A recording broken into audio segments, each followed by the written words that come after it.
You are responsible for 10 billion views on YouTube. Is that right? If we added it all up in the history of me doing YouTube, probably pushing 50 billion views. Wow. Can you break down why that title thumbnail works? I've never been more confident on uploading YouTube videos as I was with that video. Really? But how we packaged it could be the difference between it getting a couple million views and 28 million. Brand YouTube channels are corporate video dumping grounds. I'm going to tell you guys the most recent upload to the target YouTube channel. Great. Whoa. Today on the Colin and SAMIR'S show, we're joined by YouTube expert and strategist Paddy Galloway. Now, we first came across Paddy Galloway as fans of his channel. He was uploading breakdowns of creators like Mr. Beast, KSI, and Ryan Trahan, talking about why their channels were so successful. Now, one of the most interesting things about Paddy is not only is he working with creators on their videos, he's also working with brands on their YouTube strategy. So, for example, he works directly with Red Bull on their videos, as well as the Philadelphia Eagles. It's one of the most fun parts of this conversation is talking about how brands are going to now occupy space on YouTube. In this conversation, we dive really deep into the strategies that top creators are using to grow their channels. We talk about ideas and what makes a good idea for YouTube, how to package it correctly, and we also talk about where YouTube is heading next. All right, now for our conversation with Paddy Galloway.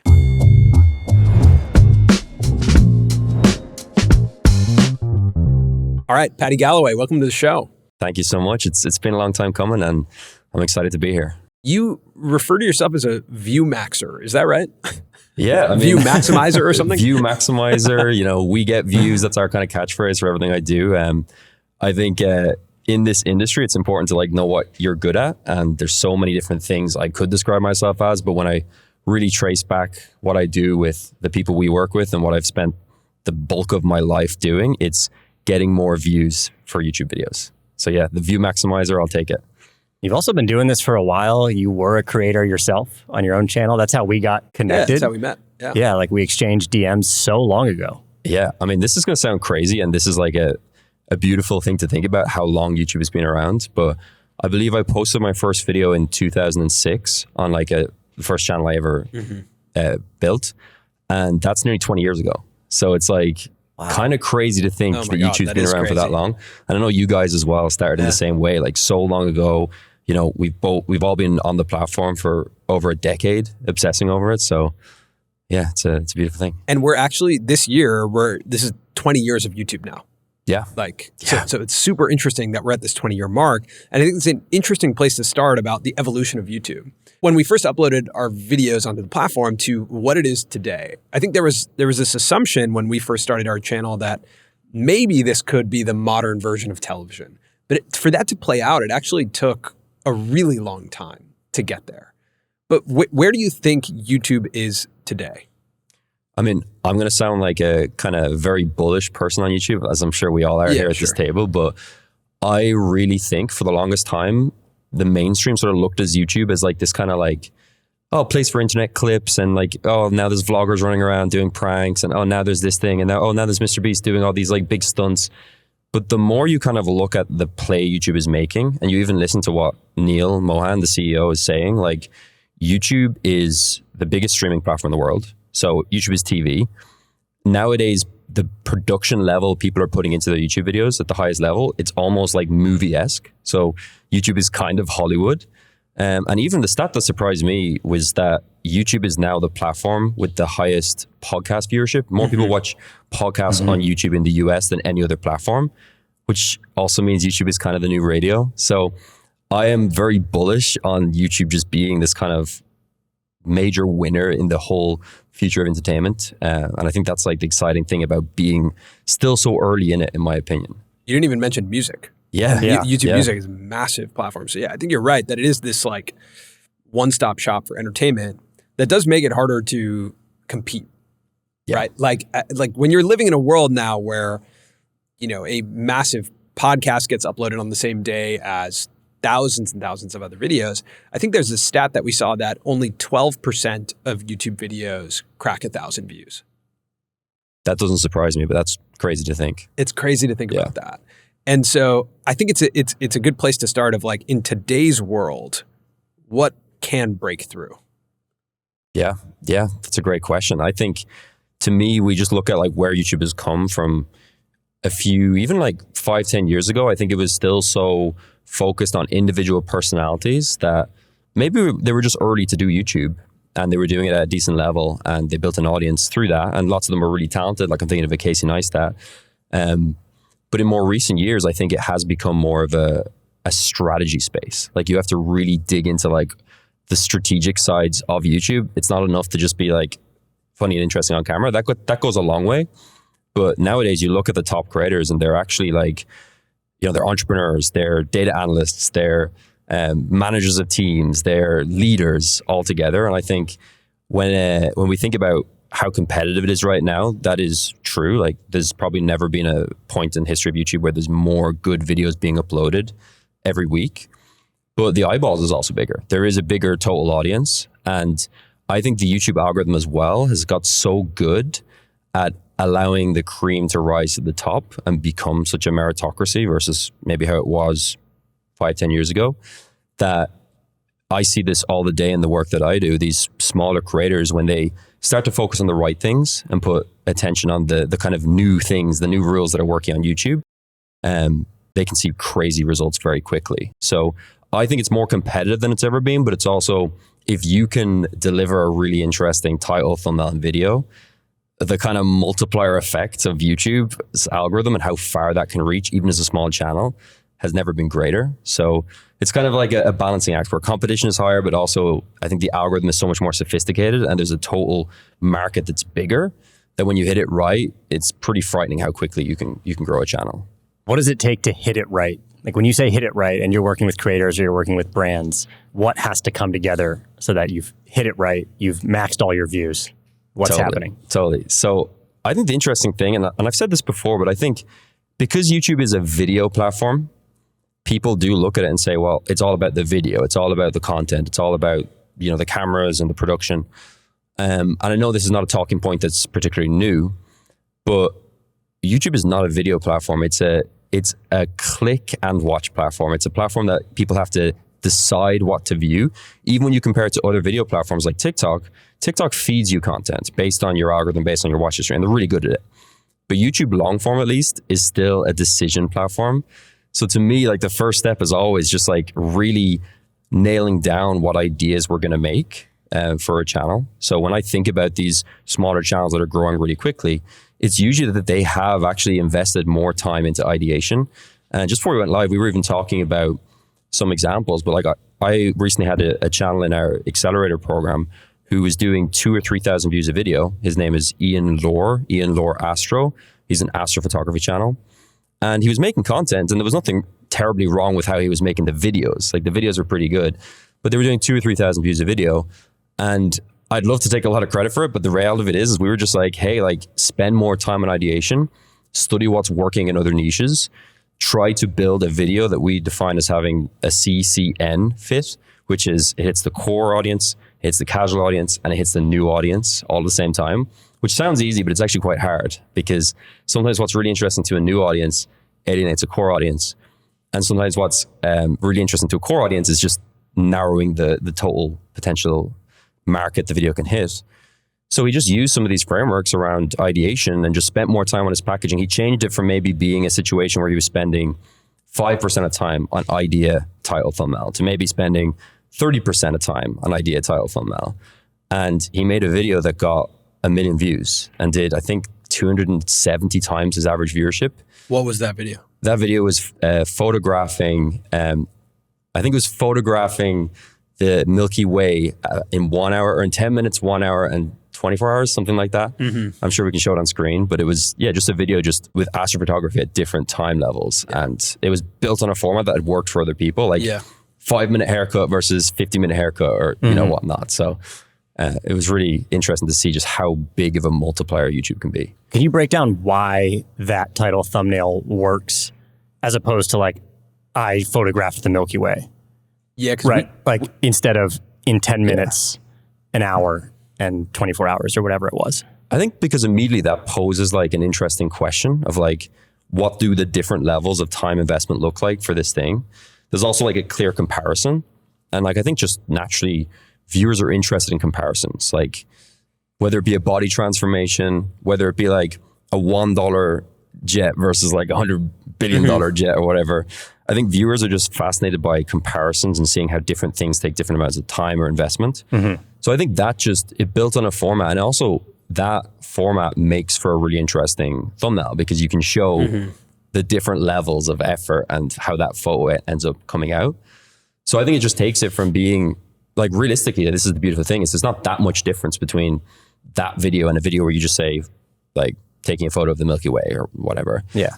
But those little differences can just have such outsized returns, which it breaks my brain sometimes because, you know, we've had a situation as well where we worked with this creator, his name was Tim Gabe, and he had a video which was 6 UI hacks or something like that, user interface hacks for website design. And someone on my team helped advise him on just like a tiny thumbnail change. And the difference between the thumbnail he had before and the thumbnail he had afterwards was, I would say maybe it was like 30, 40% better, the one afterwards. Like it wasn't a huge difference. But the video ended up getting 40 times more views per day just because it was a little bit better with a lot more people. And then YouTube just snowballed it from there. And that's what breaks my brain. And I think what a lot of creators like fail to realize is how much of a difference those small details can make.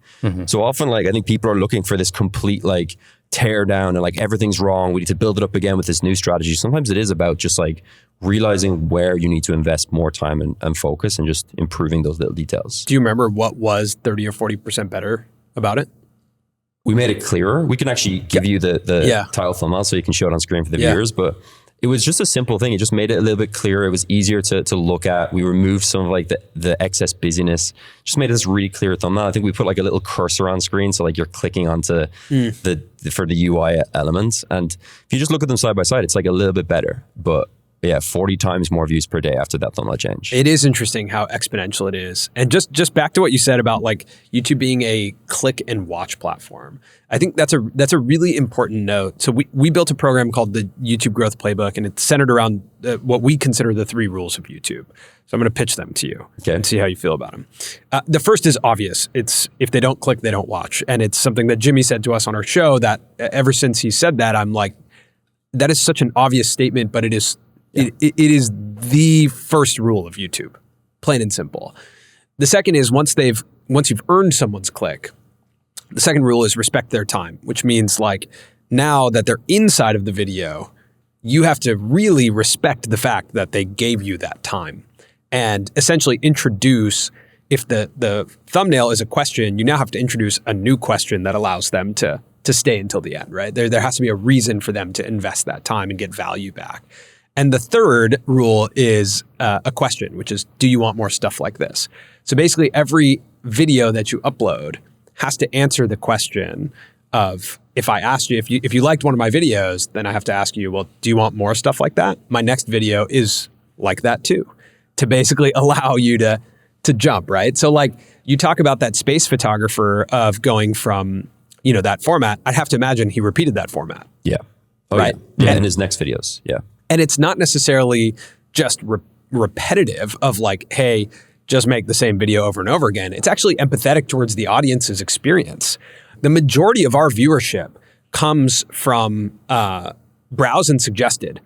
So it's beyond even just being a click and watch platform. It's where are the surfaces that they can click? And the assumption, I think the base assumption when people are coming into YouTube is that it's the channel page, or like if I put out the video, then maybe that, but it's actually not, it's not there. It's on the home screen. Yeah. Or more importantly is the right bar next to the rest of the videos. So you actually have to reverse engineer and go, what video are they watching right now that would get them to click on my video? Yeah. Right? Yeah. We always say too, if they don't click, they don't watch, that the goal is that your video should be familiar to the audience, but also unexpected. So this creator who's making this aerospace photography video, I'm sure there's a lot in that thumbnail that looks like other aerospace photography videos. But the element that's unexpected is the way that the thumbnail is divided into 3, right? That's what's unexpected. Right. So like within that sea of aerospace photography, if I'm looking for a video to watch, there's the one that's unexpected. It's familiar to me, but it's also unexpected. I'll click. You're using like a classic YouTube template, which is this like 3-step, right? Johnny Harris has a great video too, a great thumbnail that's similar. Let me pull it up because it's exact. Let me show it to you guys. Having different income levels. Oh, I saw and that. how your life looks and feels and operates differently across those income levels. Yeah. So Johnny's video is called 25,000 versus $25 million. And it's a 3-step with 25,000 and then in the middle, 100,000 and then at the end, 25 million. Yeah. But that is just like a clean, classic YouTube example of the titles and thumbnails don't necessarily exactly match, but they suggest this like 3-step framework that just works. I think what's inspiring to me, or at least makes me hopeful, is that no matter what your medium is or what your topic is on YouTube, you can use that format. I even think about us, like, could we do interviewing YouTube creators with 0 subscribers or like 1,000 subscribers? Yeah, up to 1 million. A million, 10 million, 100 million. That's good, yeah. Like 1,000 or 10,000 or something, 1 million and 100 million. And something you just done there by like hearing me talk about this, talk about that video, you just come up with an idea for your channel, right? I think what's so interesting is when you start to realize that as a creator, you're not limited to what is happening in your niche. So often, like I look at, how do you ideate with, let's say a channel that does just like one focus area, let's say it's golf. But like, how do I ideate? And it's like, oh, like currently I go look at all the other golf channels and see what's working. And it's like, well, are there any other niches that have like a certain level of adjacency to golf? Like, is there other niches where you could take formats from that? And like even our format here of like, maybe it's a $1 versus $10 versus $100 golf club or something. Like you can apply formats into so many niches. And it's honestly, it sounds simple, but so much of our success through my consulting company, through the other things we do, it's just seeing what is working in all these different niches and what are in our niche that we're currently focused on. What is a format that other people are not doing yet that we could bring over and adapt? And also, I think there's always like this feeling of like, well, we want to be original, we want to try something new. But there's a big difference between taking a format in your existing niche and doing it yourself, because then that competing channel might be like, hey, I did that first. Or one of your audience members is like, that's not original. If you take, like, if you're the astrophotography channel, you take that over, it feels fresh, it feels new. And maybe in other niches, that's now saturated and it's not as interesting. So it's so interesting how you can kind of take things over from different niches. There's this method that we talk about quite a bit, called Be a Magician. And it's because one time we had a conversation with a magician who said to us, I don't have to come up with new tricks. I just have to show my tricks to audiences who haven't seen them before. There we go.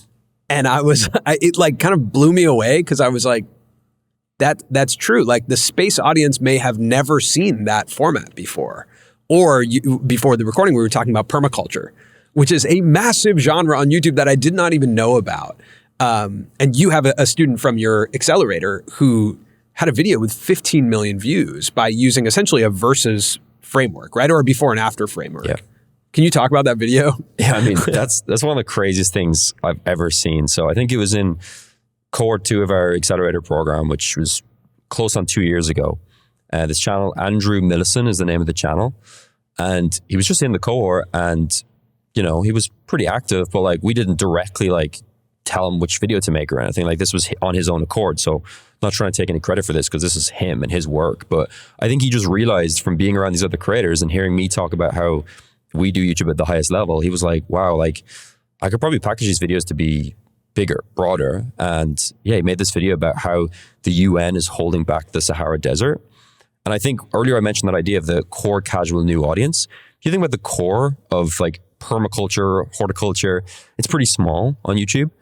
But if you attach it to like, okay, the UN and the Sahara Desert, and then you add like a really interesting thumbnail, which, you know, we can show that up on screen, but that thumbnail is like so irresistible not to click it. Yeah, it's a split screen. Yeah. It's a split screen. Half of it is like a completely arid desert, and the right is a desert that has been completely transformed. It's green. Yeah. It's almost unbelievable, actually. And I think to his credit, I clicked on the video sort of skeptical of, is that real? Like, is that an AI thumbnail or what is that? And the first frame is the lush green sort of desert that you see on the right. So it confirmed to me, okay, like this is actually the video I thought it was. That what you just described there of like seeing a thumbnail that like almost you have to be like, no way, and then click it.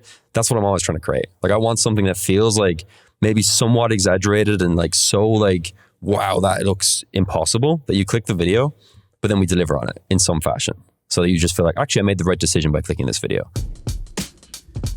All right, hope you guys are enjoying this episode with Paddy. Wanted to tell you about something real quick before we continue. So we want to give 100 of you our 50 and 5 YouTube ideation sprint totally for free. This is our 5-day ideation sprint to help you come up with better ideas for your YouTube channel. Here's how it works. You click the link in our description, you put in your email, and every day for 5 days, you're gonna get a video that teaches you something about titles and thumbnails. And you're gonna get a prompt to push you to write 10 ideas for your YouTube channel. By the end of the 5 days, you're gonna have 50 new ideas for your channel. So if you're interested in that, we're giving away 100 seats totally for free. Just click the link in our description or go to colinandsamir.com/ideas. All right, now back to the episode with Paddy. So you are responsible for 10 billion views on YouTube. Is that right? Or more? The latest we checked, it's around 10 billion views a year. 10 billion views a year on with YouTube. The current clients we work with is around 10 billion views a year. If we added it all up in the history of me doing YouTube, it's probably pushing 50 billion views. So there's a video that one of the clients that you work with is Red Bull. Yeah. And Red Bull's probably at the forefront of a brand operating like a creator. Yeah. Right? Like, and that most likely will become a trend that we see to continue to rise on YouTube is brands operating like creators. But I bring up Red Bull because of those 10 billion views a year, there's one video that has 28 million views on Red Bull's channel that has this kind of versus framework that we can pull from, which is world's fastest camera drone versus F1 car. And it's a really clean and simple thumbnail. Can you talk about just ideating within that context of Red Bull, this video? Like, how do you bring that forward? Why did you know this was going to work, and why does it work? I've never been more confident on uploading YouTube videos as I was with that video. Really? I didn't think it would do 28 million because we were like averaging maybe 1 million views a video at the time. But I was so confident that would work. So I think if you go back, all these videos have like an origin story. And the first video I ever gave Red Bull any advice on was this video they did, which was mountain bike versus world's best camera drone or something, or world's best FPV drone. And that ended up doing really well for them. It did like, I want to say like 5 to 10 million views in that sort of range. And that was actually before we started working with Red Bull. That was like 3 years ago now. And I think that planted a seed just internally that, hey, this versus format's interesting and drones, like fast camera drones are interesting. And we also looked at the channel and we saw, well, what's working on the channel? Formula One content is obviously very popular and was working really well on the channel. And then building into like another component, which we can talk about, which is like trying to identify competitive advantages if you're a brand. This can also apply to creators and even small creators. Like, what is something unique that you can do that other people can't? And it's like, well, we have access to F1 cars. We have access to the world's best F1 driver, Max Verstappen. We have access and resources to be able to build a really fast camera drone. You start to put these pieces together and you're like, well, how interesting would a video be where you race the world's fastest driver in an F1 car against the world's fastest camera drone and try to actually get it to keep up? But the interesting thing about this video, and this kind of goes back to your points earlier about like maybe the title thumbnail feeling almost like a little bit exaggerated or not even like, could this be real? That video, when you actually look at it, it's actually not a race. It's the drone following the car. But if you think about that as a title, imagine the title was like, world's fastest drone tries to keep up with F1 car. That's interesting, but maybe that would have got 4 million views. It's also kind of the end of the story because it like the way you titled that didn't work. Tries to keep up with. Yeah. You're like, didn't work. Yeah. And it's just moving like, on. Even for a thumbnail, then maybe you show the drone following the car. But like just seeing that format, which was actually built and lifted from a format that works really well on the Red Bull channel, but also for other channels, which is like the drag race format, which if you ever see the channel CarWow, they do these things like Bugatti Veyron versus Ferrari F-150 or something. And it's like these races with this behind camera angle. So we were like, let's take inspiration from that format that works really well. Let's put them together. Let's put a drone on the track. Let's put an F1 car on the track. And I mean, it's a beautiful thumbnail in my opinion. So how involved are you in the process of that video? Are you there and your team there from ideation all the way through completion, like looking at edits? Yeah. For a video like that? I like to think about it as like we're strategists. So we don't do traditional production. Like we're not there on the set. We weren't there on the set of that video. But we'll work on the ideation. Like we'll work alongside Red Bull, like coming up with these ideas and working on those ideas. And I believe that original idea like was born internally at Red Bull from one of their producers, Colin. And we just worked with it to make sure that it's adapted to be able to hit the viewership they want. You know, so we actually took their original sort of semblance of an idea, figured out how to make it broader. So we'll advise on like the packaging, the title. Before the shoot, like the producers will meet with my team and myself, and we'll just go through the shoot beats and just figure out how we're going to structure the video and what we're going to show. And then we'll do like edit reviews. And then the final thing for me is always like we actually make the thumbnails for Red Bull. For most of our clients, we don't make the thumbnails. For Red Bull, we make the thumbnails. My amazing designer, Brittany, shout out to Brittany. And I say my designer, but she works for a lot of incredible creators. And my like biggest thing that always leads to the most friction with clients is usually like I have a very strong opinion on what the title thumbnail should be. And I will like argue that case. And I even remember for that specific video, like I was like, perhaps one of the other titles and thumbnail combinations they were suggesting, I was like, it's good, but it could get 1 million views. My one, I think, can get 10 million views. I remember saying that, you know, because it sounds so small, but like even for a video that's so well executed, it's such an incredible piece of content. Everyone that was involved in that content just did a phenomenal job. But how we packaged it could be the difference between it getting a couple million views and 28 million. So I think it's a really interesting exercise to, this is actually something Jimmy said to us the first time we ever went to Greenville. He told us with our packaging, he said, pull it to the most exaggerated version of what it is, and then pull it back to what you're comfortable with. But explore the most exaggerated version of the concept. And I thought that was a really interesting mental framework and exercise. And one of my favorite videos, this is not necessarily exaggerated, but one of my favorite title thumbnails on YouTube is from Veritasium. And it is, why are there 96 million black balls on this reservoir? Banger. It is an unbelievable title thumbnail. It has 102 million views. And I think, you know, on the opposite end of what's the most exaggerated version of this, you know, he could have maybe gone like the 96 million mysterious black balls. I think the title's perfect. But you can also go the other way and go, what's like the most boring version? And let's make sure we don't do that. Like that video is actually about how LA protects its water supply. So you which would have just been a brutal title with a much smaller total addressable market. So you said 103 million views. Yeah. If we had said, like, let's say we came in and we were the anti-strategists. Right. Like, let's say we start a company, our job is to get YouTubers the least amount of views possible. We'd go in and we'd be like, oh, like, interesting. How about we title it like how LA addresses its water shortage problem? Right. That video on even Veritasium's channel with millions of subscribers might have got 500K views. But with that, maybe. With that title, I'm 103. Wow. Yeah, it opens up a curiosity gap, right? Which is like the most important thing is like we need a curiosity gap. And I think what's interesting is we're starting to talk about, I think for the audience to latch onto, like there are some really interesting frameworks to start with when it comes to ideation. Like one is superlatives. So fastest, biggest, smallest. You see these a lot on YouTube. And I think superlatives are really easy visual words to latch onto. And I think that's important, right? The other is versus. Versus is a classic, like Ford F-150 versus Rivian, right? Like immediately you peg two things against each other. And then we just talked about like the 3-step that we talk about quite a bit, the like $1, $10, $100, right? Those like 3 steps. So I think you start to, the most important thing, there's a Seth Godin quote that says, in order to be seen, you must learn how to see.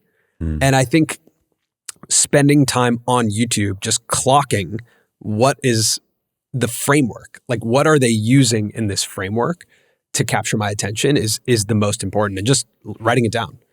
Being like, oh, interesting, world's smallest X. How many times do I see superlatives show up like that? Yeah. Another one that I've been seeing a lot that we've had some success with over the years is like getting exclusive access or getting access to something that most people don't get access to. So there's a creator, an Irish creator, shout out Irish creators, called Darata, who does these videos where like he investigates these like secret islands or secret like military bases that have like pollution, and you know, he has to wear like a gas mask when he goes there. Another example is like we work with the creator Jesser, who's the biggest basketball creator. Like he'll do like getting access to the NBA, getting exclusive access to the finals. We did a video recently with a wildlife creator called Forrest Galante, and that title was called Private Tour of Secret Indian Billionaires Wildlife Sanctuary. And that got like 9 billion. 9 million Everyone views. in the world watched that. Everyone. 9 million views. 9 billion in the future, not quite yet. But like, it's that format. It's like, even for maybe viewers listening, they'd be like, well, I don't have exclusive access to like an Indian billionaire's private wildlife sanctuary. Right. But it's like, maybe there's some things you get interesting access to, or you can showcase that other people can't. And I actually think, going back to like our original points of like how do creators stand out in 2025 and beyond, I think it's becoming more important than ever to just lock in what your competitive advantage is. And for each of the clients that we work with, like we actually have it internally in a document, which is like, what is their competitive advantage? Like, what do we see as the thing that makes them be able to make something or create content that other people can't make? And I think a lot of people just go to, oh, it's money. Oh, it's like access or these things. And yes, that can be a competitive advantage, but quite often it's just like unique experience or like a unique authority to speak on something that other people can't speak on and things like that. So, you know, anyone, that's actually an interesting point with like, even with the content I used to make on YouTube. When I used to do these breakdown videos, they did really well. But technically anyone can kind of make those. Yeah. But if I make a video talking about how I got 10 million views with clients, or how, you know, we work with clients that do 20 million a year in revenue or something directly from YouTube, there's probably only a handful of people in the world that can actually say that as well. I also find that even if you don't have the money or the access, and let's say you're going with a title, thumbnail, and a concept that's more about your personal experience and your personal knowledge, sometimes that adds enough tension in itself of like, let me see if I believe you as an expert. Like, here's 10 things you can do to like improve your fitness or something or whatever. Like, I know that there are a lot of those types of videos, but occasionally I'll see one and I'll be like, okay, there's actually tension here that's going to make me click because I want to see if I believe your expertise. Yeah. Sometimes like that itself will bring you through the door. What do you think about lists? Like 6 financial tips or 6, you know, like, what do you think about lists? Ali Abdaal is like a very forward list man. Yeah.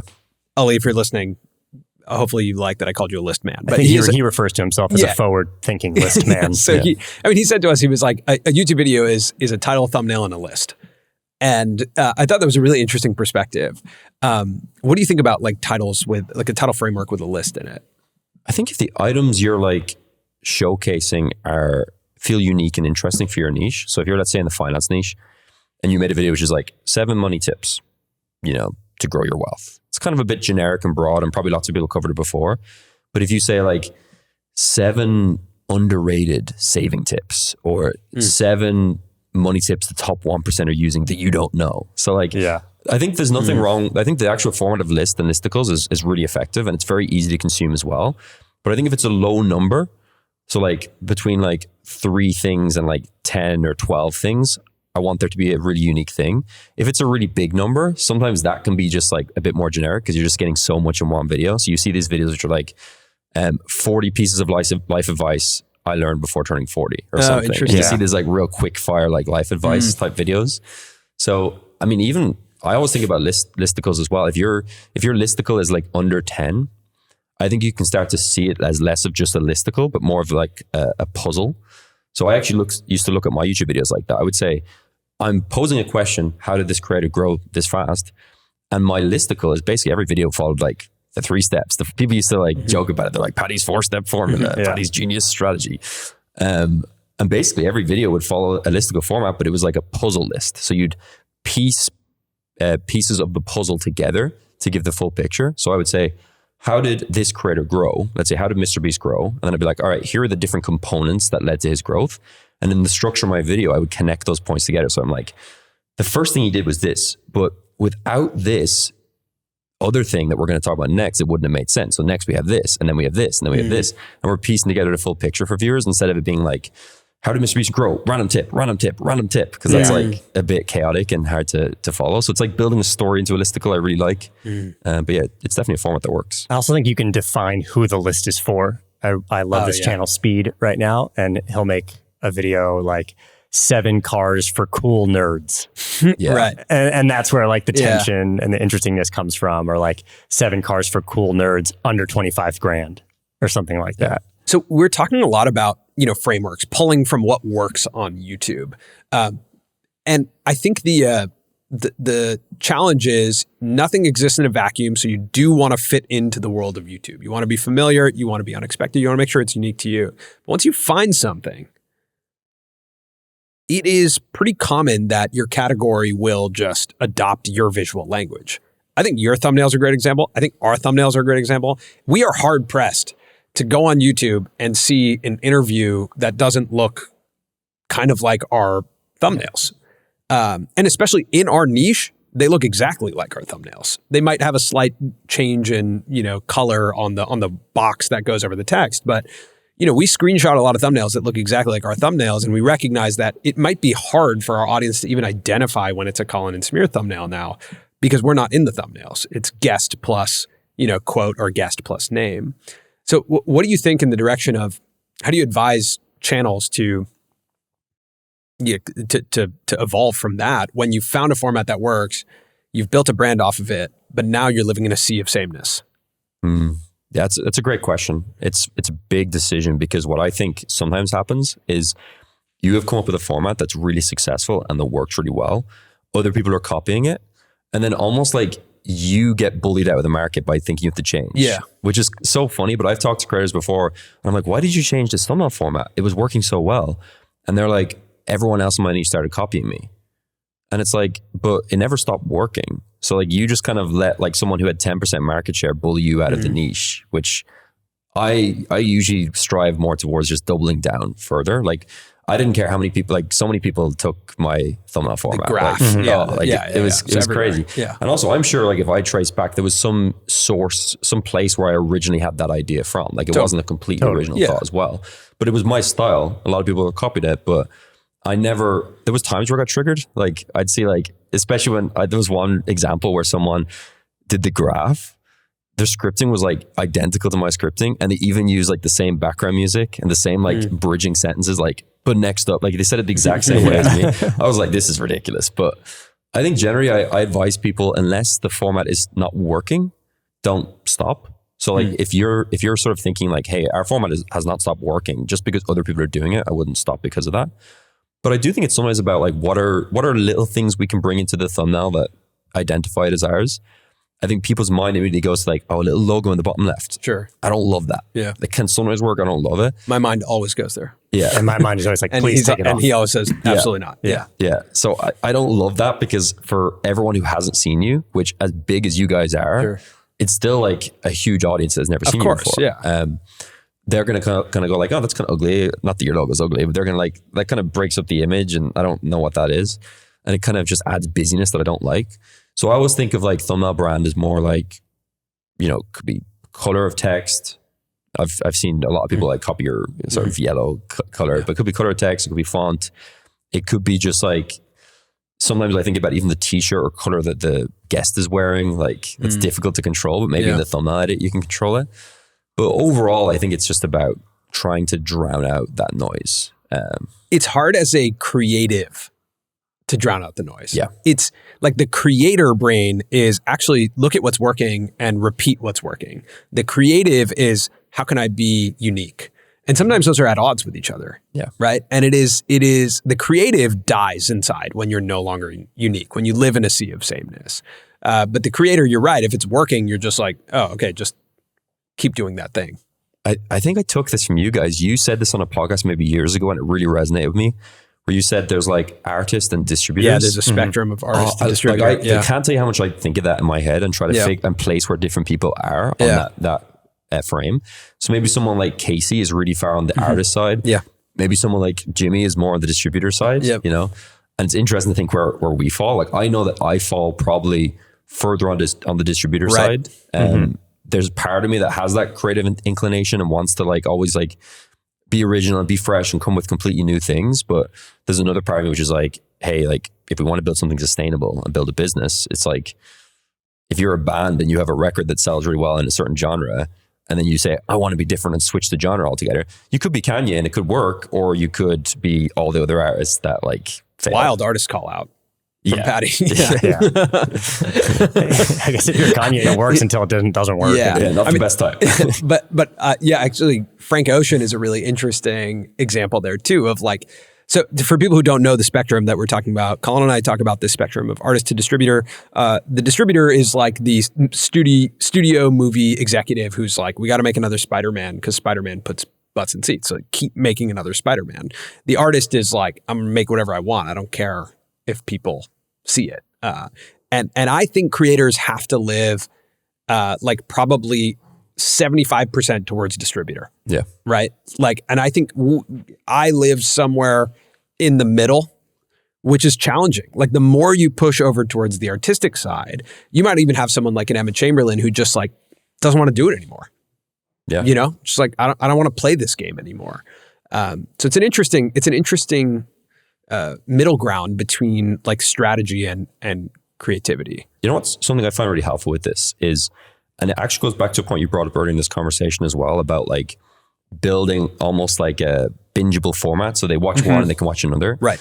So I like to think of this framework that I call the 80% rule, but it's not like the classic Pareto principle 80% rule, which is like, we should aim to interest 80% plus of our audience with every upload. That sounds kind of basic when you hear it said, but it's a great way of diagnosing problems with the channel, because you look at a channel and you see them doing all these different formats and you're like, you know, let's say you're playing this video game, then you're doing this video game, then this video game, and they all fall within the category of video games. So you can say, I'm in the video game niche, but like the percentage of people on planet Earth that play all three of those games is probably very, very small, you know? And it's the same, even like when we went into like a brand channel like Red Bull, like they have all these different sports. They have like skiing, snowboarding, basketball, Formula One. And like, there's very few people on earth, and most of them work at Red Bull, who actually enjoy and do all those things at the same time. So I always say the 80% strategy rule says you should try to aim 80% of your audience, but the second part of it is 80% of the time. So you try to aim to interest 80% plus overlap with your audience in every video, but you do that 80% of the time. So you get one in, let's say, every 5 videos that you can just try something different and go and break that rule.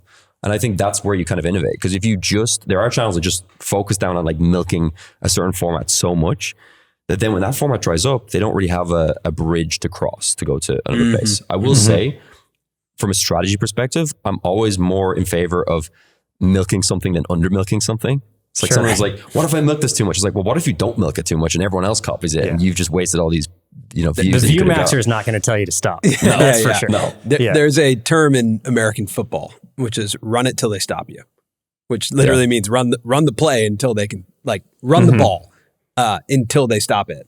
Because like if it's working, just keep doing it. Yeah. For us, I mean, you talk about experimenting. We always say that like you should have an engine as a creator, and you should also have room for experimentation. For us, the show is the engine. Like it's consistent for us. We can put it out on a regular basis. And then we've started to actually set goals of like, oh, you know what? We want to do one video a quarter that is a total experiment. And that way we can look back on the year with some structure to that to make sure we're doing both, you know, the engine that we know works and the experimenting to see like maybe what the future of the channel could look like. Yeah. But can I ask you this? With that experiment, are you going to measure it against the success of your other videos, or are you going to view it in isolation? That's a really good question. Because this is the biggest thing I see as a problem with like even YouTube's ranking system, which a lot of people want to get rid of. I still like the ranking system personally, but you know, again, the view maximizer. I love anything that gives me data. I definitely don't want to get rid of it. Yeah, I think it's important. Yeah. I think it's important. I think there's a quote from a movie executive who said, the day I stopped caring about the box office numbers is the day I should be out of the business. Yeah. And I always feel that about the 1 of 10 ranking of like the day I stop caring about that is the day I should be out, because that's the game. Like that's the game we're playing.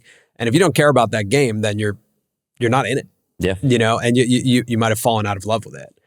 It is painful. It's a painful game, but it's you have to love it. I think for us, it's a little bit difficult because I generally always know the experiments will work. Sure. Because they are documentary, long form, behind the scenes, with either Jimmy or Mark Rober or some big creator. Ludwig, And it's visual, like it's made to be watched on TVs. It's made to be clicked on immediately. Whereas I know a 3-hour podcast episode is probably not going to have that initial velocity. Right. So I think for us, it's a little bit difficult. Maybe that's a problem. Like maybe if you feel like all your experiments you already know they're going to work, maybe you should try something that you're like a bit more uncomfortable with. I think the interesting thing I always notice with creators, and it's just like we're all like this, but someone's like, this is an experiment.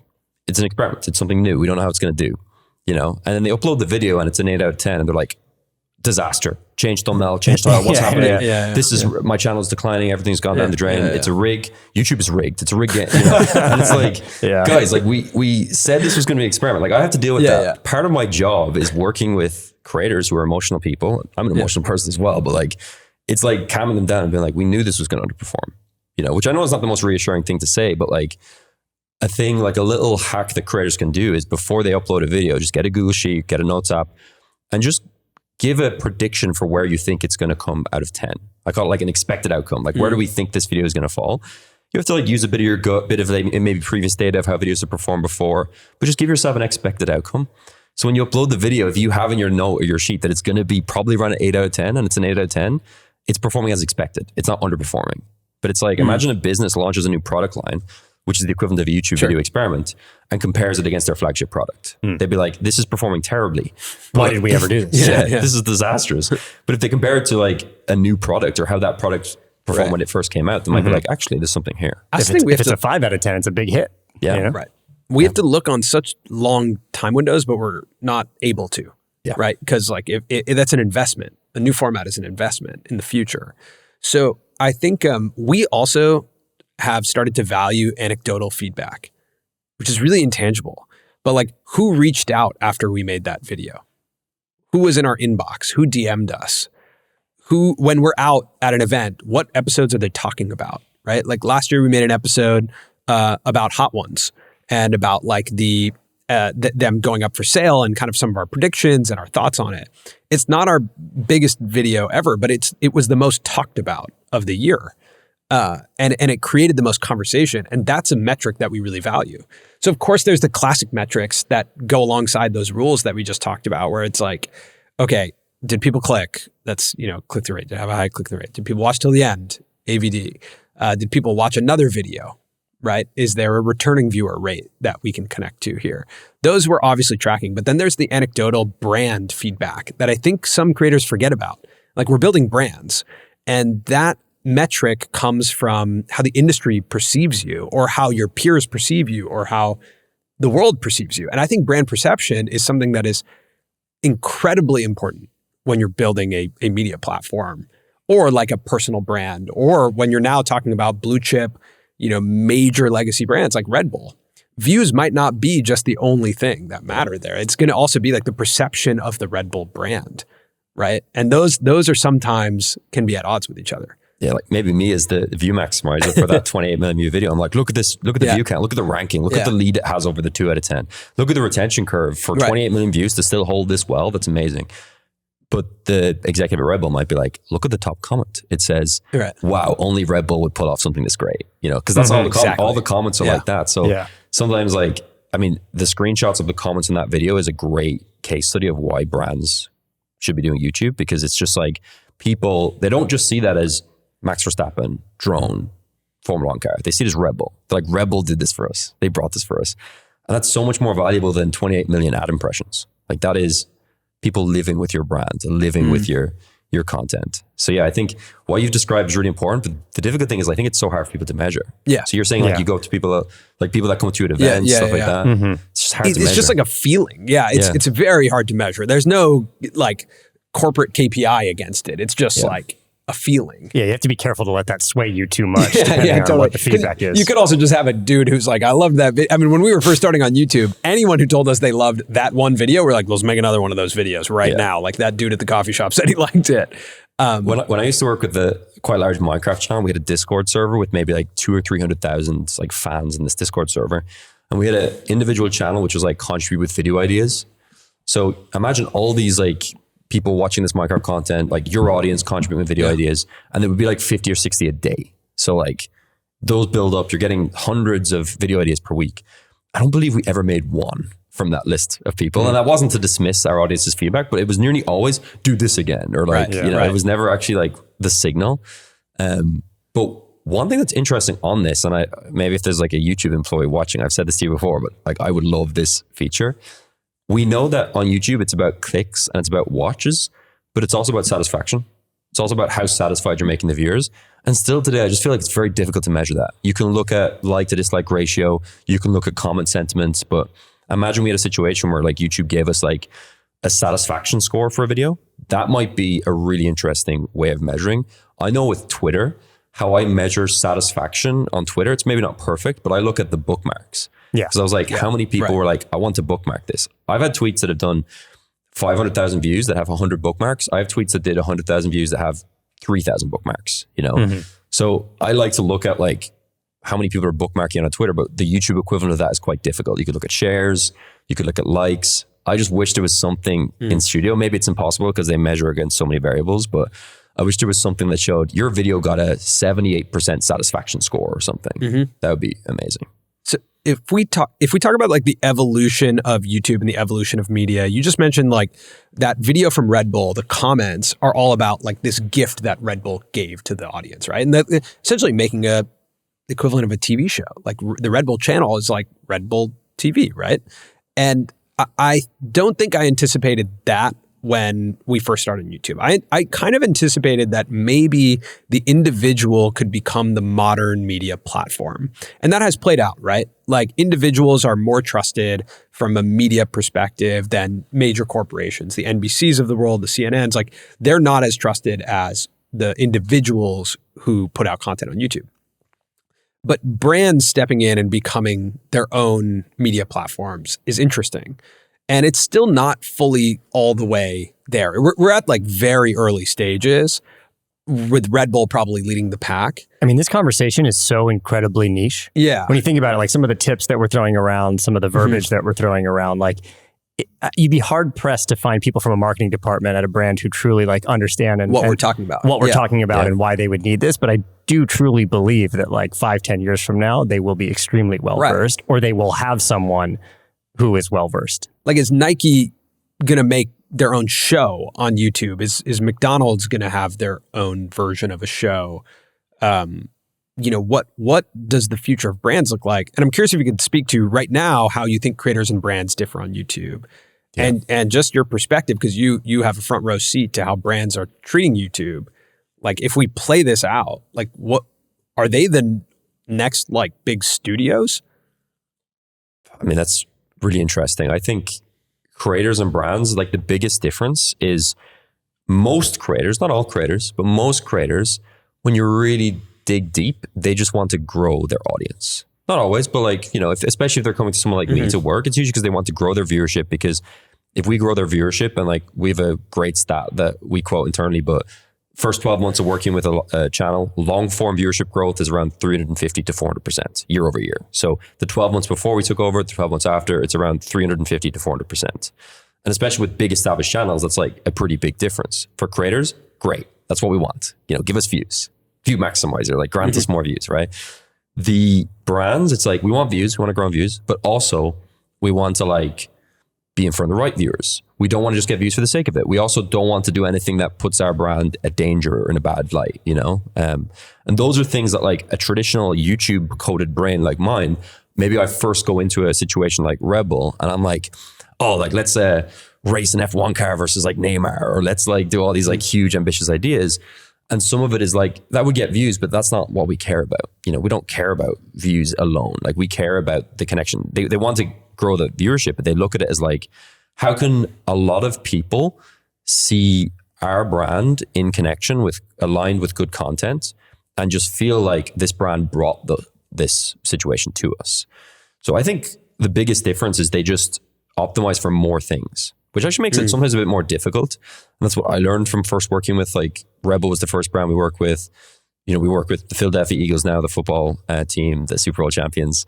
We work with like a big car manufacturer, one of the biggest car manufacturers in the world, which I can't name, and like some other brands here and there as well. And like all of them have their own things. They're not just views. They want to like showcase this side of the business. They want to use it. I think some brands look at it as like almost a recruitment driver. Like, come work with us because this is how cool it is to like, make content here or like work at these companies. So every brand is different, and that's like the biggest difference between creators is they're optimizing for so much more than just views. Do you ever have a brand that comes to you that you're working with and says, okay, we have a product launch video and I want to put it out on the channel? Brand, you can see me shutting my eyes with frustration. Brand YouTube channels are corporate video dumping grounds. Right. Yeah. Like they just treat it as like, this is, I have this place where I can put videos, therefore it's almost treated like a Vimeo. Like it's like, let's just host videos there that we can put on the website and stuff. So you can look at like any big company, and even companies that you might think would be better at this, but like I was even looking at like a huge like cybersecurity company recently that's got like a $50 billion valuation or something. Go onto their channel and it's like all just like letter from the CEO or like launch video or like what we're doing to connect with. And it's just a corporate video, like dumping ground. There's and you're no trying basically to not be seen at that point. Yeah. Like with titles like that. It's the anti-YouTube strategy. It's the anti-YouTube strategy. The anti-YouTube strategy. Like, you keep doing that. Keep making corporate videos.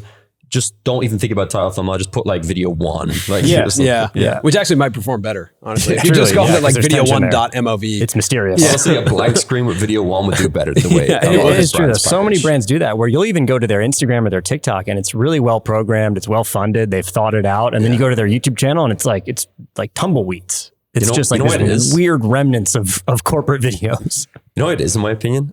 I think this is just my opinion, is because for some reason, YouTube hasn't had as much commercialization in the B2B space, like with like people providing YouTube level service to brands, that like they will end up working with these big agencies, like the big traditional like social media agencies, marketing agencies, and they've got a pretty good dial on like Instagram, Facebook, maybe not TikTok, but they've got a bit of a dial on it. So they can make content, and it's relatively easy to make like decent Instagram content, decent TikTok content. YouTube, I think they still pay those same companies to do their YouTube. And I don't think those brands, agencies really have YouTube expertise in-house. Some of them do, I'm sure, but the majority don't. You like firmly cannot consider YouTube in the same conversation as Instagram and TikTok. Like I can't underscore that enough. I think like to do YouTube right is the first step, honestly, that I would do is have like a YouTube strategist, but like a writer who's like writing a format that makes sense for both your brand and the channel. Like I think about Shopify a lot. Shopify is like a very present brand in the YouTube ecosystem, but they still do a lot of like corporate uploads to Shopify, or they do tutorials and stuff like that. But I was watching this this video. Like there's a lot of videos that are like starting $1 million business in 24 hours.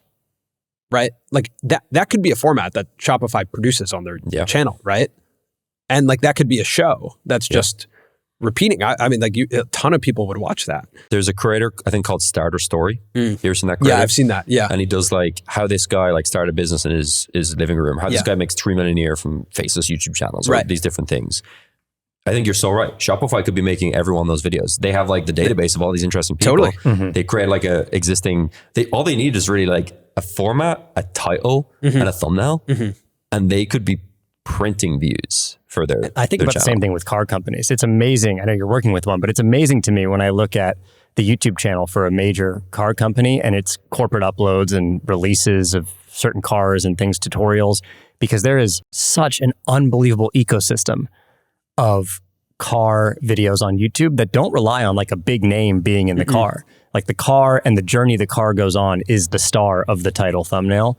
And it's so easy, I feel like, for car companies to be a part of that. Something crazy. So a car is like the second biggest purchase decision you make in your life, right? After a house, usually for most people. I'd say the average car price in America is 25 to 40K probably.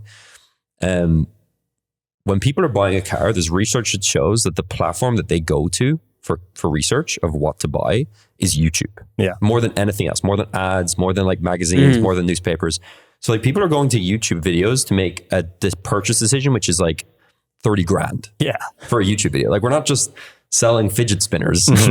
We're selling cars for $30,000. Which is why Doug DeMoro has the business that he does. Yeah. So it's crazy that like the interesting thing is earlier we talked about competitive advantages. Well, what's a competitive advantage for like these big brands is like when they're releasing a new product, they have access to it before anyone else. So why aren't they doing the first video revealing it? Why is like an influencer or a creator? And I don't want to take these views away from creators too, because I think it can benefit the whole space if brands do this, but like the brand themselves should be first. But if you also like, so if we just take a step back on this concept of like brands becoming producers of content, Apple is a great example, right? Like when I first bought my first ever Mac computer or iPod, did I think that Apple was going to make something like Severance? No, right? Like Severance is one of the greatest TV shows and it's funded by a company that is not necessarily an entertainment company. They're an entertainment company that's funded by a different product. Yeah. Amazon Prime Video is another great example, right? We're already seeing it where producers of content are rooted in a different type of business. And I think that's going to play out on YouTube pretty significantly, where it's like, hey, we have the funds. We could probably engage our audience better if we make a show. But I think the misguided understanding of YouTube is that it's a like like your YouTube channel is a place to upload videos. But if you think about your YouTube channel as a show, it feels really different. And that's where like that third rule that we talk about of, do you want more stuff like this? It's like, if something hits, think about, like, respect the audience to go, their expectation is that this is a show. Yeah. Like Amelia de Moldenberg's channel is Chicken Shop Date, right? The kind of like network model of a channel, or like a channel being like a ton of different things, I don't think really works as well as it used to. There was a time in YouTube where that did work, where BuzzFeed could upload 10 different shows and they'd all kind of hit. But I don't think that works anymore. Like when BuzzFeed was hitting with that show Worth It, right? That was a format. It's like, or the Try Guys, all those shows had to spin off to their own channels because they couldn't live in this environment anymore. And I think brands should look at that and go, wait, we can't upload like a ton of different things. We're actually just looking to make one show, a hit show. Yeah. Mm-hmm. Yeah. And a show that will compete with other shows in the genre. Yes. Not just like a hit show for hit show's sake. A show that will be directly pegged and placed next to all of your competitors. Now, I think this is a really interesting time because I think that independent creators will likely, like there's enough amazing creators who understand YouTube and the internet now. But I think of that subset, there's a lot of them that don't want to do the advertising business, meaning the independent advertising business of selling brand sponsorships themselves, right? Managing their own. But if they got hired as like a show creator for a brand that they're interested in, things change, right? Like if you're a cooking creator and all of a sudden, you know, Le Creuset comes to you and is like, you know what? We love what you're doing. Can we just kind of like acquire you into this, and you're our, like, make this cooking show, but make it through the context of Le Creuset? That's really interesting. And especially creators that are maybe like, they've hit a point with their channel where they want a new challenge. Maybe they're a bit burnt out and they're doing a lot themselves. A big brand is like, hey, like, come develop this show internally with us. And like, we'll give you everything. We'll make sure like you know, don't have to do all the editing, all that kind of stuff. I could see that. And if you think about a brand like Target, so Target has a YouTube channel, right? And we talked about this a bit before we recorded. I don't want to look at it. Is it good? It's not good. No, it's not good. And Target's a massive brand. And you think about this context of Target, it's like, how does Target not have Supermarket Sweep as a show? Yeah. How do they not do it? The thumbnails right there, the like, you know, whatever you can put in the cart, you know, you take is such a clean format. It's very easy. Let alone they have so many creators now who have products in Target that they could integrate into the episodes. Have you seen there's a channel called The Deal Guy? No. Have you seen that channel? They just do, I think it's Costco. He just does like a monthly roundup of like Costco. And it's like, what's a great deal in Costco this month and whatnot. That's so good. Like, why doesn't a big shopping brand do that? I'm going to tell you guys the most recent upload to the Target YouTube channel. Great.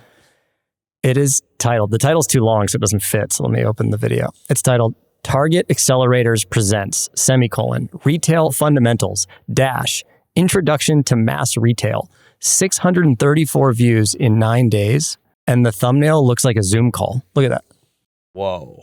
Like, that is just such... This is why I said I didn't want to see it. It's crazy. It's just such a massive missed opportunity for the amount of access that Target has. Yeah. And how commonplace a Target is to everyone in the US. And so already accepted and comfortable. It's an amazing set for a show. Dude, I mean... And that video, whatever this video is about, Target Accelerators Presents Retail Fundamentals. Like, I have no idea. I'll tell you what, like, it doesn't need to live here. But you know what's interesting? Put it on Vimeo. It can live somewhere else because clearly... Because who's watching that? Because no one's waiting for it. Are they just making videos for their own like senior employees to look at? There's a question of like brand risk with these brands. And to me, this is riskier than what we're talking about. Like what was Jimmy's format? It was like anything you can put in the cart, I'll pay for, right? Something like that. If Target repeated that format with celebrities, also with just regular people, it's fascinating, right? Yeah. If you showed up and it's like, here's a Target cart, anything you can fit in the cart in the next 30 seconds, you keep. People choose interesting things. Like I would watch that all the time. You get short form content out of that. Like I think if you think about your channel as a TV show, all of a sudden it can change the framework in people's minds, because you'd be like, why would we upload that Zoom call to our TV show? That's crazy. What you just said there, I think that's going to resonate a lot with brands. Like that just like change it to, would you do this if it was like a TV show? Because I would love to sit with brands in this context, because I think brands have recognition, they have funding, and a lot of them have like sets. Like we're talking about Target, like they have a set for this show. And they have production teams. And the people in those production teams, I would imagine a lot of them are pushing with what we're saying right now. Yeah. Like they're probably like, guys, and like you said, the brand risk, like the brand sort of like excuse might be like, oh, it's like risky. We don't want to try, like it could go wrong, which I understand. But like we just started this podcast talking about how YouTube is Hollywood, it's streaming, it's podcast, it is the platform.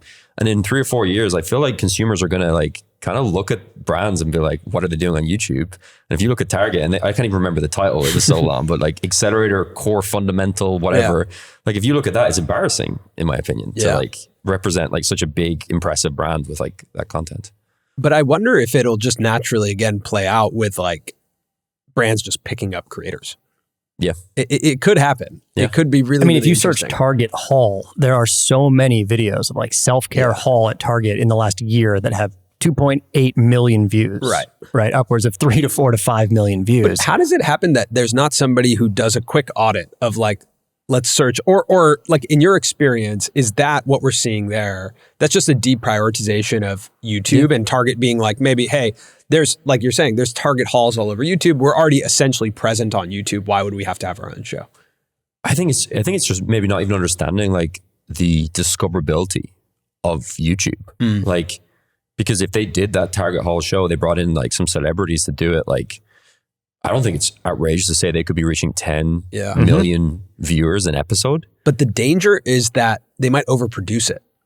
That's the question I wanted to ask both of you actually, is how do you keep it authentic? Because sometimes if you even if you bring a creator who's great onto a brand channel, you can tell there's so many bigger forces at play that it doesn't feel authentic. And that's also a huge risk, I think, if you're going to have a brand YouTube channel. Yeah, true. They need to have that creator in the room. They need to have people like us in the room. They need to have people that can direct and have actual ownership of that. Because in my experience, and I think I'm very lucky because I work with, you know, the Red Bull team, and their YouTube team is phenomenal. Yeah. So even before I came in, like they were already doing pretty decent content, and like we've skyrocketed it with them, but like a lot of that's down to them and how talented their individuals are.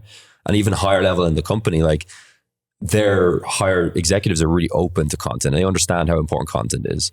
Then we work with, you know, like the Eagles, and like my connect with the Eagles, like the person I directly report to at the Eagles, like he watches YouTube. He sees how valuable YouTube is.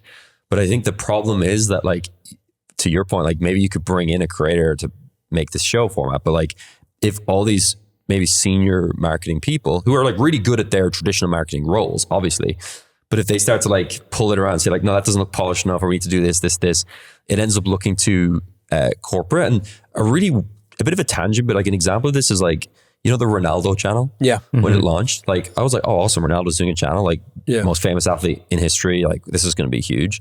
And it's obviously done really well. But I watched that content. We said that it broke all the rules. We've talked about it. I was like, this is like a great way of putting it is like, this is what people think that have never watched YouTube before think YouTube is. Yeah. You know, it's like, if you've never actually sat down and consumed content, you would say, oh, like they want like these funny, like weird edits and like laughing soundtracks and like, it's just like, it's almost a parody of what YouTube content is. Yeah. It's like an SNL skit of YouTube. And then there's also like bizarre things like the iPhone videos of him playing tennis with his kids. And it's like a 12-second clip that like repeats and does like different star transition and all this stuff, and it has like 60 million views. Yeah. It's like if he's doing that with that, imagine. But that he's like that's a unicorn. Yeah. You know, that's a unicorn. It's like I think actually celebrity channels are at heavy risk of overproduction. Heavy risk. Like the excitement is actually the intimacy. And I think you mentioned access. Access is like, you know, Chris Hemsworth or something going to like a sick gym is like, I've seen it a million times. It doesn't, unless Chris Hemsworth says something exclusive or there's something exceptionally interesting, it doesn't, I've seen it too many times at this point. Yeah. So to explore the 3 questions we try and ask anyone who asks us YouTube advice or even honestly product advice, the first 3 questions are, who is this for? Why would they watch? And is it unique to you? And I think those are just 3 really simple questions to always ask. And the second one I think gets overlooked quite a bit of like, why would they watch this? Right? And I think the assumption is because it looks pretty. And I think with celebrity, YouTube channel specifically, the assumption is they'll watch because I'm a celebrity. Because I'm a celebrity, yeah. But it's not concepted or titled and thumbnailed correctly to actually reach people. So that's like interesting, because I think a lot of celebrities do like almost like vlogs, where they're just like 24 hours with me in Miami or something. Yeah, and it's like, okay, like I guess your big core fan base would like this, but if you're really viewing content as a way to actually broaden your empire and improve your distribution, like I like the idea of like concept vlogs. So not just a vlog, but like there's a concept behind what you're doing. Totally. So it's like, instead of just like 24 hours me, it's like day in the life of like an NFL player or something. It's like, okay, that's a concept now. Which is something you basically did with the Eagles, right? Yeah, the Eagles did a video a year and a bit ago that we helped them package. That was 7 days, an NFL player's life for 7 days with Lane Johnson, who's one of their star players. And I feel like if you just titled that like maybe more specific to the player or more specific to the Eagles, it would have performed a lot less than it did. Is Lane Johnson's name in the title? I don't believe it is. I don't think it's, at least not at the start. I think it's NFL player, to give it that broader appeal. So it's not just the Lane Johnson fan. Which it's is like, probably hard for people to wrap their heads around, especially like if you're at the Eagles, you're like, it's Lane Johnson. Yeah, he's the guy. They're like, why are you calling him NFL player? I do that a lot with the Eagles. I'm like, unless it's like Saquon or Jalen, like NFL player. Yeah. You know, which maybe some people would look at as like, these are huge names, but it's like to that broad audience. Same with like a Red Bull. Like there's a Max Verstappen, there's a Neymar, who these are Red Bull athletes. There's all these other athletes that are all really, really important and like are incredible in their fields, but like, do they have like audience recognition? Do people, I sort of think it as like zeitgeist names. Like people see Max Verstappen, they're like, okay, I know that guy drives cars fast. So if I see a video of him driving against a drone, makes sense, right? But a lot of people like overestimate how important people are, or like how interested people are in people's names. I see this all the time, even with like business channels. A channel like a podcast channel that did this would be like Diary of a CEO. So instead of, he could pick this person who's like a huge, like well-known figure, but he'll call them like the money expert. Or like, I mean, we've done this too. Health expert.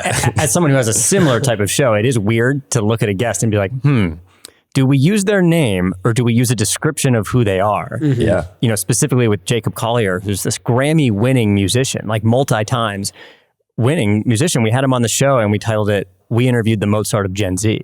And his name's in the thumbnail. But that descriptor, I think, is why that episode found as much scale as it did. It's a great episode, but I think it's one of my favorite episodes. But had we titled it around just Jacob Collier, I'm not sure we would have gone outside of his audience. I mean, I think we're going to have a bit of a case with this episode, right? Yeah. Like, I think if you title this episode with my name leading, it could work well for your core audience. There's podcasts with my name leading that have maybe 100,000 views, maybe 200,000 views. But if you're going after a bigger view count, you're probably going to have to call me something else. You're going to describe me something different, and I won't take any offense. Yeah, and but that's the interesting part. I think what you mentioned is like, again, we're building a brand and there's sensitivities at play. And so I imagine also with the Eagles, like it might be really sensitive to not use Lane Johnson's name, because he might be like, whoa, why put my name in the title? Like, what are you talking about, right? And I think you understand it, so we can actually have a very honest, upfront conversation about like title and packaging for this video. I think the takeaway is like, whether you're a brand or you're a creator and you're trying to get better at this, like writing titles as a daily exercise is probably the most important thing you could do. Like it is just the whole thing. Thinking of titles, writing them, taking a title that you see on YouTube and reshaping it 100 times, you know, or just like, and now there's so many great tools to help you do that too. But just like getting a high volume of titles through your brain is so important, because then you can pull from formats that you have, right? I sometimes tell creators like, write 30 titles for your video. And they're like, Paddy, that's overwhelming. It's too much. I'm like, is everyone just experiencing things different to me? Because 30 titles, like we can write 30 titles and like we could do that together in like 10 minutes, right? Not even. Like it doesn't mean, I think people always think that when we say like come up with a huge volume of titles or thumbnail concepts, that they all have to be like great. No, like it's about like putting things together, trying different words, seeing what looks interesting, studying other people, like what are they doing, try to adapt that. So for a lot of the clients we work with, like we're sitting down and me and my team will write 30, 40 titles for a video, and like that doesn't take that long. And 5 of them are slight alterations of a previous one, right? That's just like one word difference or something. So it's not like you're coming up with 30 brand new ideas in a row. You're writing one and then altering that and then altering it and altering it and altering it. And like you said, actually, if 29 of them are awful, that's actually totally fine, because you'll also start to learn what a bad idea looks like, right? And like that's also important. So exactly. One other thing I'd say on brands as well is I've noticed about brands is like, I think this is just from in my experience. I'm curious, like with your work with brands as well, if you've noticed this, but quite often the brands are almost like, how do we let creators know that like we're open to collaborate or we're open to do things? I've heard that before. It's like, how do we like, because I think sometimes creators just assume, because some brands are so protective, like you maybe go to like some sports franchises and they're like, no, we're not going to give you access to this, no, whatever. But like I know with the Eagles, like if you're a large creator and you have like a cool idea that involves like an NFL team, like, and they can give you some access or something, they're really open to being pitched on that sort of stuff. And the same for Red Bull. Like if you're a creator that has like an already pretty decent audience and you have like a cool idea with something with Red Bull, like they're pretty open. So the brands that are already doing YouTube as well already almost like want to be like, guys, like tell us like ideas you want to make with us. Like we want to almost be part of this conversation and this ecospace. I think you need social proof first. So I think the Eagles have to do something with a creator. They have to go outbound first. Yeah. Right. So they actually have to pitch a creator an idea, do that, and then use that as the top of funnel. Because like as creators, as anyone in business, like social proof is so important. You got to be like, well, has anyone done it before? Right? Like, what do you mean? I also think for brands though, it can be overwhelming because there are so many creators. Like curation is what they need the most sometimes if they're going to work with a creator. Someone to be able to say, hey, this is actually a vetted creator who's been in market for a while. They have an audience fit. Like they've worked with these brands in the past. This will be a great fit for you. It's something that I would say a lot of brands come to us with, and that we do with a lot of brands, is creator discovery. Just like, hey, just who should I even consider? Right? I think that's a really important process of like, what does that look and feel like? But back to what we were talking about when it comes to repeatable formats, Target has that supermarket sweep format. The ask is way clearer. The ask of like, pitch us anything feels overwhelming, right? You're putting a lot of onus on me as the creator to pitch you the Eagles something. But if the Eagles were like, hey, we do this format where you come, you answer 5 questions, like, will you come do it? And it creates aspiration too of like, ooh, now I want to be on the Eagles show, or I want to be on Target's show. Yeah. And I think like Condé Nast, actually, if we take a step further back, Condé Nast has created some of the most easy to repeat formats on YouTube. 10 Things You Can't Live Without, right? Or Architectural Digest. Or the 70, what was it, 73 questions? 72 or 73? 73? 73 sounds, or could be 71. Weirder. No. I think it's, I mean, guys, we look this up right now. No, let's let everyone put it in the comments. Let's not look it up. 73. Everyone put it up. Yeah, I think saying 72. Yeah. But that all, stems from, God, I'm not remembering his name. This one guy at Condé Nast who like really came up with a lot of these awesome formats. And I think when you have that format, like Colin said, it creates aspiration, right? Like like 10 Things I Can't Live Without, the GQ thing. Like if we ended up on that, I'd be like, oh my God, we kind of made it. Or like the wired autocomplete. Right? And so you like just look at what Condé Nast did and think about that in the context of your brand. Can you make one of those formats? Because now you can invite creators to come collaborate. And I think that's way easier than going here, like, we're the Eagles, do something with us. Right? Yeah. And then if you do have like a product launch or a campaign initiative, you can kind of just integrate it into your show that already does well. Right? Yeah, it's so powerful. Yeah. And you have full control over it. Yeah. So I think we will see this, but it's going to require a lot of hand-holding because it's terrifying. It's terrifying for a brand to like make a show. Right. But I do think it is like it is absolutely the future. I want to talk about, we talked a lot about packaging. I'm curious how much you spend on the first 30 seconds of videos with your clients. Quite a lot. Yeah. So the interesting thing about, we talked about earlier with the multiplier, I think the biggest levers to like multiply growth are that title, the thumbnail, the idea. Like it's rarely that a better intro leads to 270 times more views. But with that said, even with a video, I kind of break it down to like, what are the areas that are worth heavy time allocation? And like, if you take a 10-minute video, if you say 10-minute videos, well, how long do you spend on each minute? I think conventionally you would say, you're probably gonna spend like 10% of time on each minute in a 10-minute video. But for our clients and for how we think about things, like the allocation for that first minute might actually be 20 or 30%. It just might be a bit more allocation to really just like spend time on getting that right and front loading the video with the best value. One actually thing I really experienced and learned from our good friend Jimmy, Mr. Beast, was like, when I was working with Jimmy 4 or 5 years ago, it was so interesting in that how like when myself and the lead editor would bring the edit to Jimmy, if the first 30 seconds was great, like he would like find all the rest of the content great as well. Not always, but he'd be much more happy with like how the video feels. But if something was wrong there, it was like, no, this is like the whole thing's off. Everything's off. Everything's wrong. And at the time I was like, I wonder why he thinks that. And then the more I've like learned and experienced myself, it's like, well, Jimmy's coded his brain to like be a viewer. And if you start your video on the wrong foot, the viewer already has this like, you've almost like anchored the video in bad. So the viewer's like, oh, this is already underwhelming, or this is already like not interesting. So they give you less leeway as you go along in the video. So I really like to think about, you know, intros. Like I always say, like my intro formula is like immediately try to deliver on the promise in some sense. So like if you make a promise in your title thumbnail, in your intro, can you deliver on that visually or verbally? Some way to just make like a nice frame I like to think about is like, just make your viewer feel like they made the right decision. Don't make them feel like an idiot. You said the same thing. Yeah. Make them feel like they made the right decision. And then it's like, you know, the necessary context, not over context. So some creators put too much context in that intro. So what's the necessary context? What are the intriguing like parts of the story or parts of the video that you can kind of tease or highlight in that intro? And then how do we just kind of flow into the first storyline, the first action point without like this big gap? Like I like being able to look at an intro and say, I don't really know where that intro starts and ends. It just flows into the content. Other people have different ways of doing intros. Yeah, that's interesting. We have a bit of a different framework for that. Yeah. Basically how we think about it is like the first thing is confirm the click. So you click in, you have to go, okay, that is the thumbnail that I clicked on. The first 7 seconds is establishing the video and kind of laying the context and the foundation for it. And by 30 seconds, we want to introduce a new hook. So we want to introduce something that you didn't expect from the thumbnail that is going to make you stay until the end. And deliver an expectation of value. Yeah. If you stay towards the end, you will get these loops closed. Right. I like that. So I think that's something that we try and do and explore. Yeah. You can see all these different like formats for intros. Like a format I think is really successful as well and works really well is like multiple questions and then a promise of an answer.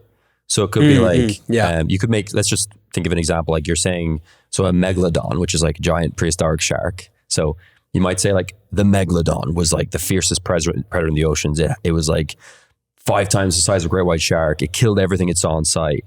And yet somehow it went extinct. How could this shark go extinct? Exactly. How could this thing happen? And then you sort of, the viewer like, how could that happen?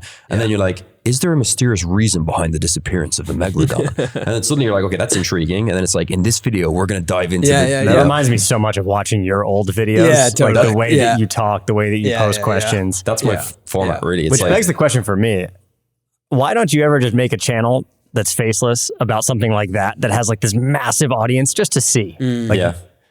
Well, the answer is I have. Okay. I've had a lot of faceless channels over the years. It's kind of like people think of me as just my Paddy Galloway channel, but I've had quite a few other successful channels over the years that have been faceless behind the scenes that I don't always reveal. Some of them being in kind of music genre that some people watching might have heard me talk about or hear before. But like the reason I love to work with creators is because I am not that talented at being in front of camera. I just don't, maybe you disagree, but I don't think I'm that talented at being in front of camera. So I kind of realized early in my career, hey, like I'm good at these things, but a Minecraft creator is making videos that could get 20, 30 million views if they're right. So if I equip my knowledge and expertise with someone who has like the talent and the ability and maybe the competitive advantage, I don't have competitive advantage as a Minecraft player. Like I'm not good at Minecraft, but someone who's like really good at building, the world's best Minecraft builder or the world's best Minecraft PvP player, they might have this really big competitive advantage. So I look at it as like, I rather equip my skill set with like a bigger vehicle that can go further than my own vehicle.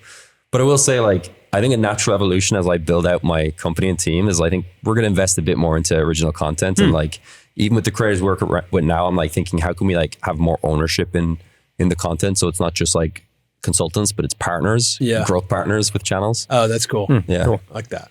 Do you consult on Shortform too? What's your position on, because there's kind of this world right now where YouTube is watched on TVs. There's content that's living in the like 22, 30, like if you look at Ryan Trahan's channel right now, like he's living in the like 30 plus range a lot. Yeah. Jimmy's living in the 30 plus range a lot, right? Like we're starting to see YouTube videos push 30, 40 minutes, or Michelle Carre putting out an hour-long piece of content. And then the other side of YouTube is like super short form. Yeah. Weirdly, Red Bull is actually living in the middle. Yeah, we crush it with short form there, but I would say like classically, like I'm a long form guy. Like that's always been what I've made. That's like I was a full-time YouTuber between the ages of like 14 to like 22, 23, and kind of to present at different points. Like that was how I made my living, and it was always through long form. So like that's what I feel like I'm best at. And I actually think other people who have come up over the last like 3 years might be better than me at doing short form. So what we do is like if brands want to do short form, like we'll advise, we actually do ideation for some short form. We give some brands like ideas because they're actually really fun. There's a lot of ideas that we brainstorm. We almost have like a elimination criteria. And some of those ideas, like one of the elimination criteria is like, is this a short form idea? Because maybe it's a great idea, but does it live in like a 10 minute, 20 minute video? Maybe not, but maybe it lives really well in like a 20, 30 second short. So we do a little bit of that with clients. We don't lead with that. I think shorts is like amazing. I know a lot of people are kind of anti-shorts or think it's bad, but like I think it's really cool. And you know, there is also a funny thing with like shorts inflation of like view counts and numbers though, where like, you know, even earlier in this episode, like we quoted that like 10 billion views a year. Like if I wanted to make it 100 billion views a year, I would just try to like sign every massive shorts creator. Right. Like, so it is like a bit of a that crazy gets back thing. though to the like brand and impact and how it's tougher to measure. But making sure you're not just getting views for views' sake. Yeah. Right. That there's some actual engagement here. People are remembering your brand. Yeah, exactly. Yeah. And I think there's also the question now of like all these other factors as we like continue to go into YouTube. Like there's the creators who are most likely view maxing, right? With looking at Paddy and being like, how do I view max? And then as we get into this more nuanced world of brands and celebrities, like one person I think about and that we talked about before is Timothée Chalamet. Like Chalamet, how he shows up on YouTube is really interesting to me because he's like a movie star. And a movie star, if you think about, there was a time early on when Colin and I were working in sports where we worked with Jeremy Lin on his YouTube channel. Do you know who Jeremy Lin is? He's a basketball player who was probably the first NBA player to feel like very human. He's very relatable. Yeah. He was... but during his run as like Linsanity, superhuman at first because he had just like an unbelievable run at Madison Square Garden and was not like a starting player, but he just like performed to an unbelievable degree for a number of games. But then after that, launched a YouTube channel with sketches and just very authentic, raw YouTube. Yeah. Like truly the first athlete I've ever seen to just go, I'm a YouTuber.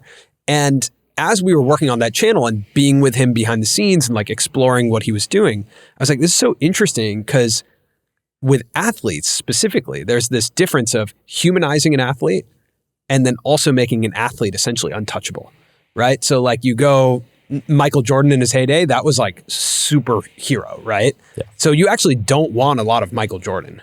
If you look back on it, like I wouldn't advise someone like Michael Jordan to have a YouTube channel. I'd be like, don't be accessible, be inaccessible and be a superstar. And then you have Jeremy Lin, like the humanization. So all this comes back to the premise of a movie star like Timothée Chalamet, who actually, I don't know if people know this, has early origins on YouTube, did Xbox controller modifications on YouTube. And now his modern day press circuit was on YouTube. Yeah. And that is the modern day press circuit. But I'm curious just to think about like, can someone like that come onto YouTube, upload less, but still have a premium brand? Yeah. Should Timothée Chalamet have a YouTube channel? So I think that's interesting because like movie stars, like their life is very, like I've never been a movie star, but I would assume it's like work like all day on a project for months and then like a bit of a break between projects, you know? So I haven't heard like Timothée talk about that, like how on like the set of the Bob Dylan movie, he was just like every day, every hour, just on it. So like in that mode, having a camera following around or him trying to shoot content, you could see that being challenging and that work. Totally. But in those times in between, especially when we consider like, I think he's a YouTube kid. Like I think he's the same age as me, like very close in age to me. He probably grew up with YouTube. Like when YouTube was released, I was like 10 or 9 and he probably grew up like, you know, the Xbox controller stuff, like the Call of Duty trick shotting.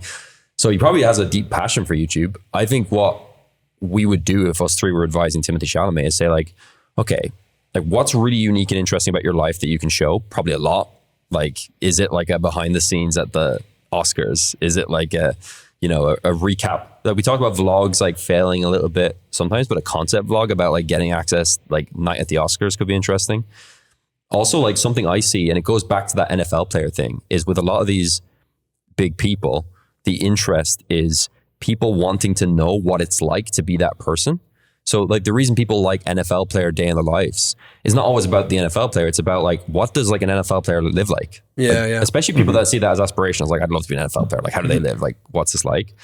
So I think about that for Timothy. Like, what are like the day in the life of like on the set of Dune 3 or something? We always used to ask athletes, like, what would you talk about if you weren't being paid and if you couldn't talk about your sport? Like, is there anything that you would want to talk about, you'd be passionate enough to talk about, even if you didn't get paid for the rest of your life? And start there. Like, if it is your sport, fine. You can retire and you can still make videos about your sport forever. But is there something that you'd be interested in that's not? And I think with Timothy Chalamet, like, I would want to ask him too, like, instead of covering your life and giving access all the time, which will make you accessible. And you might burn out from that. And you might burn out from that. Yeah. Is there anything you are passionate about that you're a community member of that you would want to contribute to that community? That's a really good idea. That's a good idea if you took down a celebrity and asked those things, but then like stopped at one. Because I think that would be another issue is like, like people are so multifaceted that he's like, I like this, this, and this. And then before you know it, it's like, it would have to be one. Too much. And I think because the people on the other side would be like, yeah, whatever you want. Cool. Let's do all that. Yeah. I think with Chalamet, if he wanted to do this, I would be very curious about his fashion choices. Like, I would be very, very curious to watch how he thinks about that. Or if that's not something that he thinks about and a stylist does it, that's fine. But I think even what he wore to the Oscars was like unique and interesting. And he is like expressing himself in a really interesting way. Or like, as a Knicks fan, do you want to do Knicks commentary? Oh, that'd be super interesting. Right? Like, how interesting would it be that like you kind of would have to watch, not because you're a Timothy Chalamet fan, but because you're a Knicks fan. Yeah, and that would make him like such a multifaceted, he already is multifaceted, but like I think it makes you that multifaceted person. Yeah. But I also think you have to play the world of like accessibility, right? Of like, does it make sense to be accessible? Which maybe doesn't work for him. Which maybe doesn't work. But you go to another movie star who maybe wants to be accessible and you go, all right, maybe there is something here. And I think it's interesting how it ties into like the seasons of a career. Because I think like movie stars, like I guess they kind of, maybe they have like, some movie stars are just timeless, like a De Niro, Al Pacino, but like some movie stars, like they have like maybe a peak where they're like making all the big films. And then after that, they want to like take it a bit slower. And with athletes, there's like that cutoff point as well. Like if you're an NFL player and you're 35, you're like, okay, realistically after this, I can either go into coaching, punditry, or I guess just live off my savings, and do whatever. But maybe another avenue of that is content creator. Like I already have the base. People already like me for a reason. Can I just like, I saw like Jason Kelsey did a video where he's like talking about his like custom car or something. So like, how could a video a channel be that's just like Jason Kelsey talking about his car? Yeah.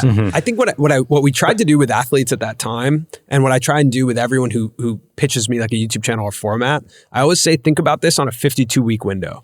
Can you make this every week for 52 weeks? Because sometimes like we also worked with Giannis. And you want to say his last name? Antetokounmpo. Oh, nice. Oh, yeah. Wow. I had to be able to nail it. So I was trying to get Giannis you there. Antetokounmpo. We've done some videos with him with Jesser, and every time I'm like trying to read out, like, because that one of the videos with him did incredible. So every time I try to read out the title, I'm like, and our video with Giannis did really well. No, I'm actually really impressed with him now. And I think the way he shows up in Jesser's videos are fantastic. I think that format, by the way, of Guess the Secret NBA Players, unbelievable format. Yeah. But like his rookie year, he was not that into doing the YouTube channel. I think he wanted to do YouTube, but he didn't have the time and space for it. So it was overproduced, too many people on set. I was looking around on the first day of shoot, and I was like, if we want to do this every week for 52 weeks, this is going to be super expensive, unsustainable. It's like a massive production every week. And so you try and reduce it down. Again, you look at someone like Ryan Trahan filming with his iPhone, you're like, how can we get this into like the simplest form? Is it like Jason Kelsey with this? Like Marquez's channel, Autofocus, is perfect YouTube to me. It is perfect YouTube. That is like, from a production lift perspective, he's holding his iPhone. He films with his car. Sometimes he barely cuts. It's like 2 cuts. He just rattles it off.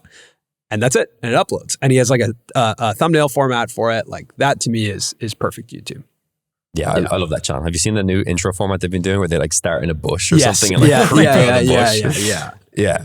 And like it's intimidating to an athlete to be like title, thumbnail, intro, scripting, blah, blah, blah, intriguing language, statement plus intrigue, ask all this stuff to be like, hey, what's something you're passionate about? You know, can you film with an iPhone? Can you go like that? Yeah. I think that makes a lot of sense.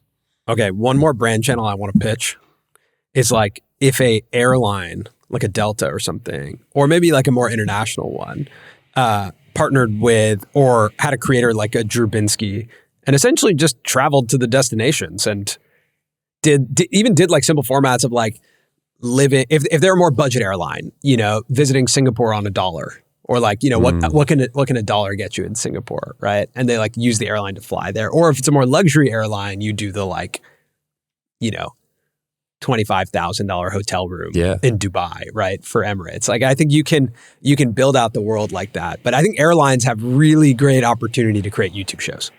You just made me think that I feel like a great way for a brand to realize if there's potential there is to just see like our creators already making content about this thing. So like, like if we think about staples of viral YouTube content, like airline seats, whether it's really budget ones or like like the Casey Neistat one from years ago, like 60 million views, like the Emirates one.